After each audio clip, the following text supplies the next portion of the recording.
Because there is a Holocaust. 80 years after the end of World War II. 80 years after the fall of the Third Reich. The new Hitler named Donald Trump and his lackey Netanyahu and the Democrats and Republicans in Congress and the entire Zionist state are trying to perpetrate a final solution on the people of Palestine. A genocide, a Holocaust. This institution, the United Nations, was formed in September 1945 to stop that from ever happening again.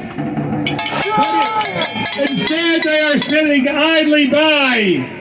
We had this conference today, sponsored by France and Saudi Arabia, talking about a two-state solution sometime in the distant future, a demilitarized Palestinian state in part of Palestine that does not bring 1 ounce of food to the children of Gaza.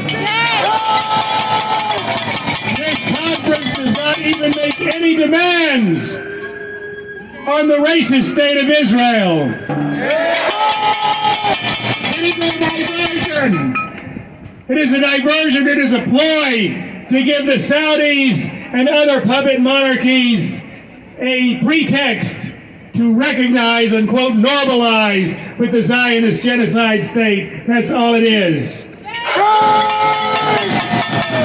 In May, Donald Trump went to Saudi Arabia and to the UAE and to Qatar, and he took with him 30 CEOs of the very corporations that are responsible for the genocide, that are getting rich off the genocide. Palantir, NVIDIA, Boeing, Citibank,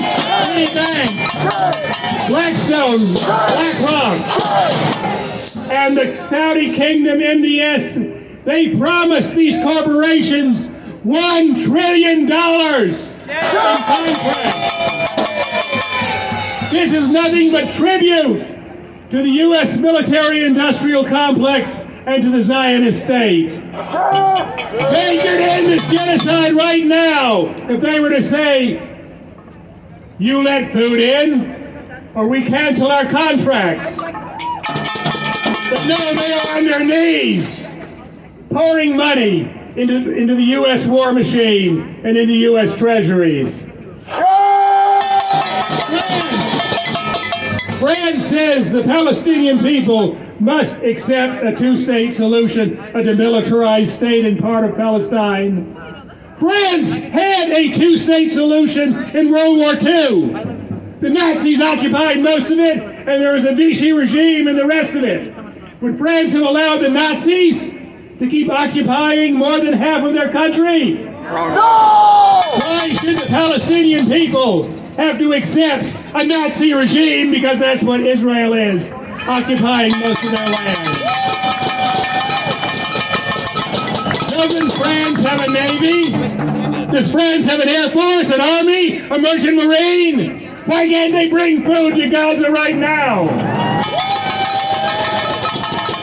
Why cannot an international force assemble in Egypt, in Sinai, and break open those gates?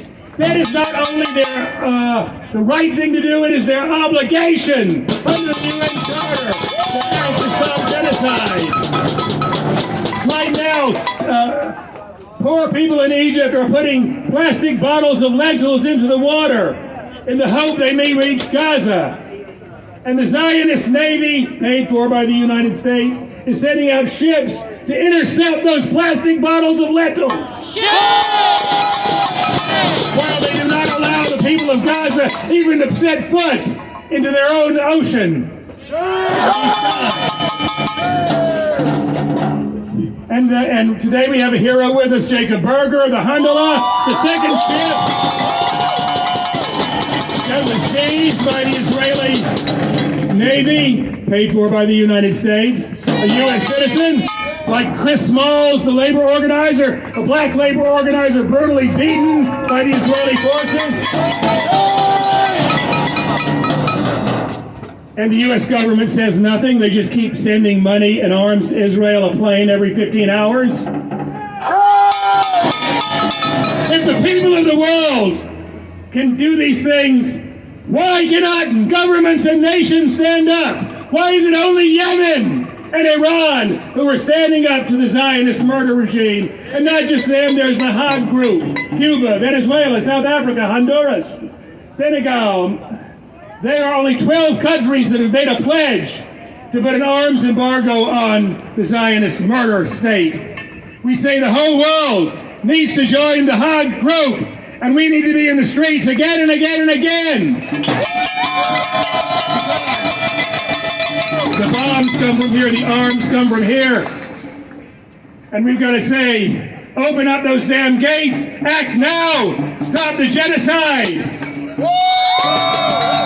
100,000 children dead. MBS, your hands are red. MBS, your hands are red. 100,000 people dead. 100,000 people dead. BC, your hands are red. BC, your hands are red. 100,000 people dead. 100,000 people dead. Donald Trump, your hands are red. Donald Trump, your hands are red. Let's do whatever we have to do.